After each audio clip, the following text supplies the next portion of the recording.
On today's video, we have got two cows with stuff stuck in their feet. Welcome back to Nate the Hoof Guy.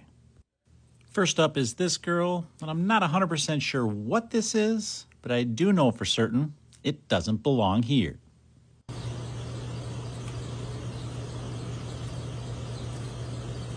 In this first trim, there is a squeaky fan in the background. Just try to ignore that if you can. Now, when you see something like this with that perfect loop in it, you're thinking to yourself, I'll bet I can just pull this out with the hook of my knife. But that's probably not the best plan. So let's pull out the trusty channel locks and try to get this out of there.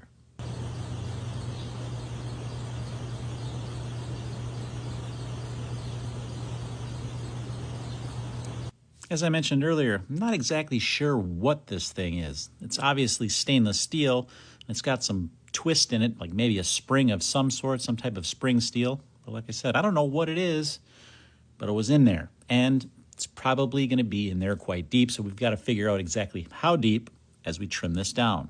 If it got to the corium, there's going to be problems.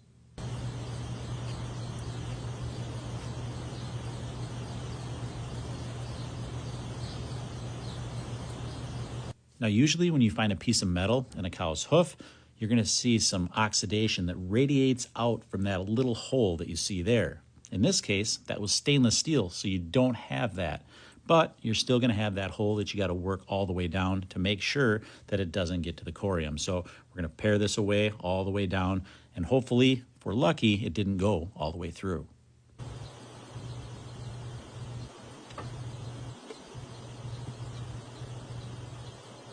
As I'm trimming this out, I'm dishing to the outside. That way, when we're done with this trim, there will be no area for material to get packed back up in there.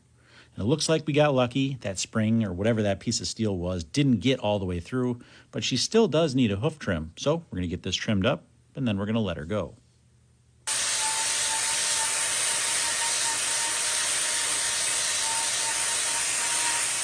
If you're wondering why these hooves are so dark, it's just because of her breed. She's probably got some Jersey or some brown Swiss mixed in. They have black hooves, so hence why they're black. Nothing wrong here, no bruising, nothing like that. It's just the natural color of her hooves. As we zoom in here, you can see as I've dished this out, and you can see exactly how close that was to going all the way through. But we got lucky. This foot can go down, and she is done. Next up, well, this cow is favoring this foot, and that's because she's got stuff packed right up in here.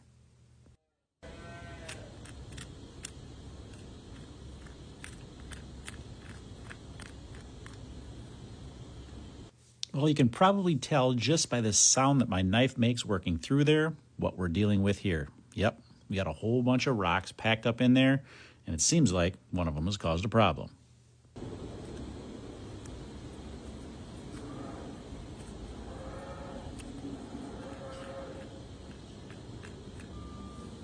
When I'm dealing with rocks like this, I try to clean this area out as best I can with my knife first, just so I don't hit any of these rocks with the carbides on my cutting wheel. While it may seem like, damaging a knife is more problematic than damaging these carbides, it's not actually the case. I need nice, sharp carbides to make sure this cutting goes well when I'm trimming these hooves. If you don't, it just makes the overall trimming process take that much longer with every other cow after this that I trim. So I need nice, sharp carbides because the majority of what I'm doing when I trim is grinder work. I'm shaping feet, trimming feet, things like that. With my knives, I can just swap out a dull knife and have a nice, fresh, brand new sharp one in a matter of minutes. With switching out these carbides, not only do we have time involved, but cost of getting new carbides each time I wreck them.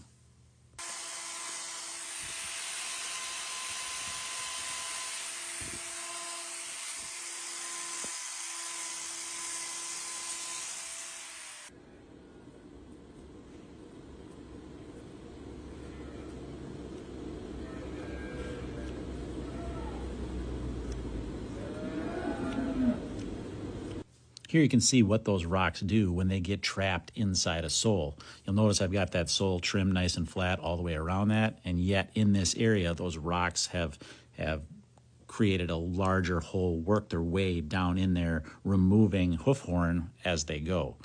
they keep doing that all the way through, well, then obviously we have problems. So we've got some lameness here with this cow, so obviously these rocks are causing a problem.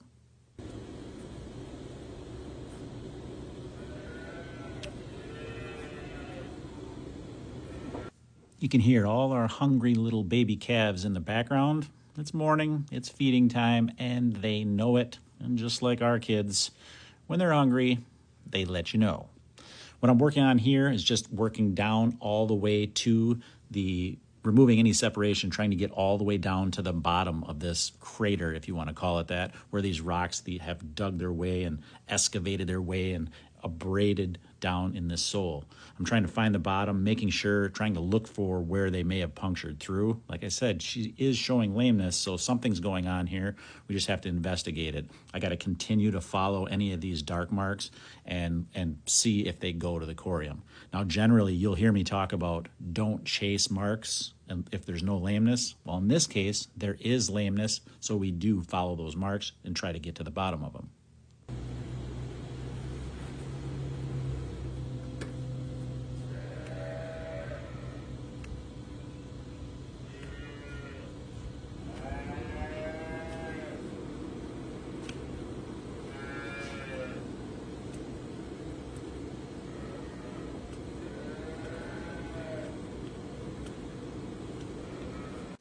So the natural question is, how far do you chase these marks down? How far do you go, right?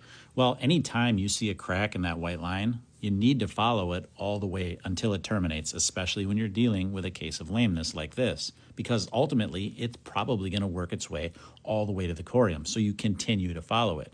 As soon as it terminates, well, then you know it's not there anymore. So that's how far you go. If you get to the corium, obviously you know then that you can stop. If it doesn't, if that mark fades away, you then once again know that you can stop because there is no crack left to investigate.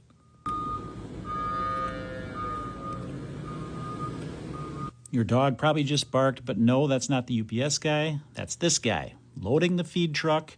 It's the backup alarm you hear in my videos sometimes. As we zoom in, you can see that mark is fading away, but there is some darkness up underneath there. It's a little bit of bruising from those rocks. It doesn't look like anything is punctured through. You can go from the side here, you can see it's nice and clean in there now, but that bruising is likely what was causing that lameness because those rocks were pushing on it. It is soft, so that means I'm going to put a block on that other claw, take the weight off of this one, and just let it heal. We'll let her out. We get this on here, and you can see it definitely improved the situation. She's walking much better now, and that's the key, getting that claw all balanced back up again and getting all of that debris removed from there so that she doesn't put weight on it anymore. Like I said, let her out, and she's doing better. And until next time, we will see you on the next one.